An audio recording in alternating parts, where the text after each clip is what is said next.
रोजे गुरुदेव जय गुरुदेव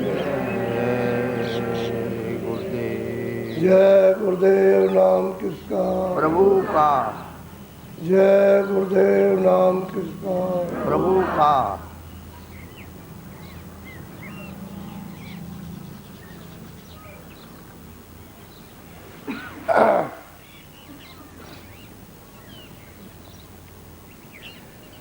संसार में इस दुनिया में बहुत समय यहाँ रहते हुए हो गया और सब योनियों का भ्रमण किया। पशु है, पंछी है, कीड़े हैं, जितने भी जीव जंतु छोटे से छोटे सबका भ्रमण किया। ये सब ठोकर खा कर के अपनी मनुष्य योनि दे दी गई। तो जैसी जैसी वासनाएं हैं आपने जहाँ जहाँ छोड़ी है उसकी आदत, उसके अक्ष यानी उसके पर्दे सूरत के ऊपर में जमे हुए हैं। अब ये एक बारीक चीज है बहुत, क्योंकि अंदर बगैर घाट पर बैठे हुए और सूरत जब तक साफ नहीं होती है तब तक इनकी जानकारी नहीं होगी।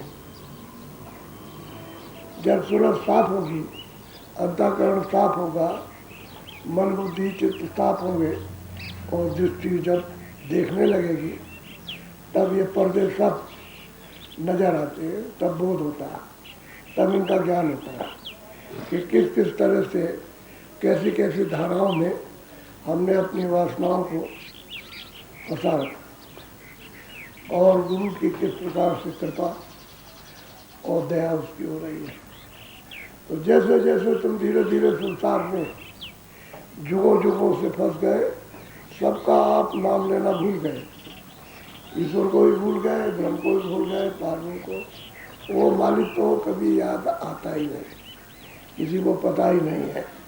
तो संत मिले तब से जानकारी उन्होंने दी है तो ये तुम्हारा उस सबका मालिक तो वहाँ है और तुम यहाँ कहाँ फंसे हुए भी। तुमको कोई अपने देश में मांग करके ले आया और अपने देश में बसा लिया, बस अब वो जाने नहीं देता, घेर के रखा है ये बात। इसलिए आप जिसने घेरा उसको ही भूल गए। अगर उसके पास भी जाते आते रहते तो फिर भी कुछ, लेकिन उसको भी भूल गए, उसका भी नाम भूल गए, उसका भी रूप भूल गए, उसका अवतार भूल गए, उसका धाम भूल गए, उसका ज्ञान भूल गए, उसकी शक्ति भूल गए, सब भूल गए। अब ये है कि जहाँ नई चीज अंदर में कोई चीज है वो सूरत तो है ही, तो जब उसके सामने सत्य आता तो फौरन वो स्वीकार करती है। तो कभी कभी उछाल भावनाओं में आता है कि इधर चलना चाहिए ये, तो इसलिए परिवर्तन होता रहता है। मन का भी परिवर्तन, बुद्धि का भी परिवर्तन, चित्त का भी परिवर्तन 24 घंटे में परिवर्तन होता रहेगा। और जब इसकी छानबीन की जाए तो पता चलता है कि कितने कितने मिनट पर यह अदलता बदलता रहता है। यह है इसकी उछाल इंद्रियों की। और दरवाजों पर बैठकर मेरे विषयों का आहार करना चाहता है, ढूंढ तो रहा है आनंद, लेकिन अब उसे आनंद जब मिले तब तो आनंद का जब आपने रास्ता दरवाजा घाट छोड़ दिया है तो इसलिए नहीं मिलेगा, ये बात है। तो धीरे धीरे करते करते करते करते जकड़ते और बैठते बैठते बैठते बैठते रमा होती है तो फिर उसकी आदत पड़ेगी। हमें तो लगता ही है कोई ये समझे कि मुझे उठाकर पहुंचा दे तो फिर उसको बर्दाश्त नहीं कर सकता, किसी चीज़ को नहीं, क्योंकि वो तो धीरे धीरे हजम होगी। मतलब कोई ऐसी दवा दे दी जाए कि अभी फट से गिरो और मर जाओ, खून ने उसको हजम नहीं किया, वो बाल हो गया तो बस मर जाए। ऐसा ही है, अगर हजम नहीं कर सकती है तो पागल हो जाएगा। क्योंकि विकार तो मन बुद्धि चित्त इंद्रियों पर चढ़े हुए, इसलिए पागल हो जाएगा, फिर वो संसार के काम नहीं रहेगा। तो पागल भी ना हो और किसी तरह का नुकसान भी ना हो, और धीरे धीरे हजम उसको करो। महात्मा वही चाल चलाते हैं।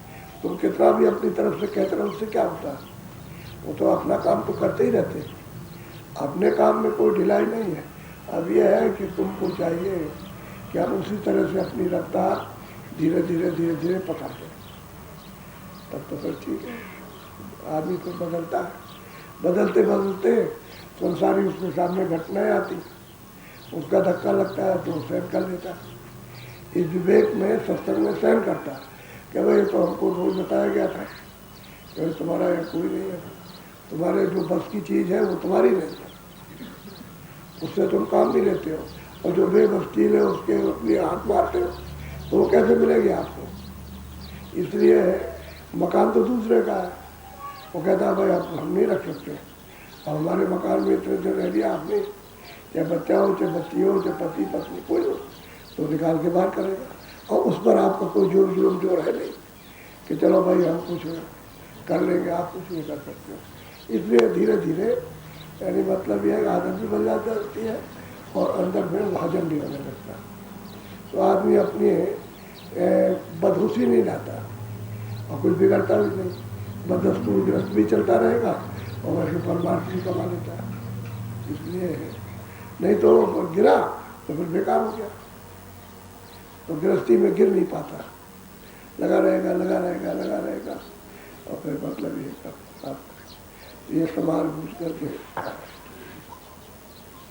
मैं इसलिए आया, मैं तो आता नहीं, क्यों कि अगर देर तक आपसे भजन कराया जाए तो मच्छर काटने लगते, इसलिए 6 बजे से रख दिया कि 6 बजे से करेंगे, और सुबह डूबने के पहले उजाले में आपको उठा देंगे तो मच्छर तक नहीं करेंगे, फिर मच्छर कभी सर काटते रहो, आप जो है व्याकुल हो जाते हो, तो भजन थोड़ा सा कर लोगे तो अच्छा रहेगा।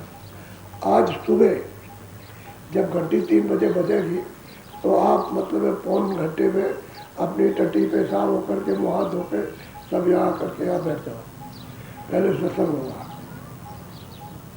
फिर भजन होगा, और उसके बाद जो सेवा होगी सेवा के बाद, लेकिन पहले सत्संग होगा और फिर उसके बाद भजन होगा, तब उसके बाद में उसके बाद उससे जाएंगे।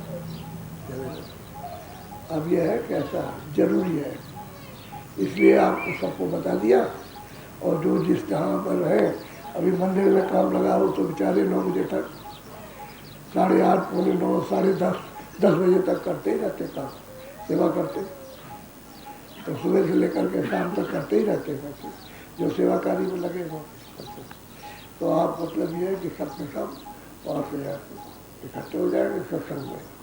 3 घंटे का समय बहुत होता है, जैसे घंटी बजे और वैसे आप उठ जाओ, तो मैं यहाँ पर रहूँगा मौजूद, आप आ जाओ, सत्संग हो जाएगा, भजन हो जाएगा, फिर उसके बाद तो अभी तो फिर टाइम हो जाएगा तो फिर आपको मच्छर काटेगा, तो आप बैठ जाओ भजन पर, चलो भजन में बैठ जाओ।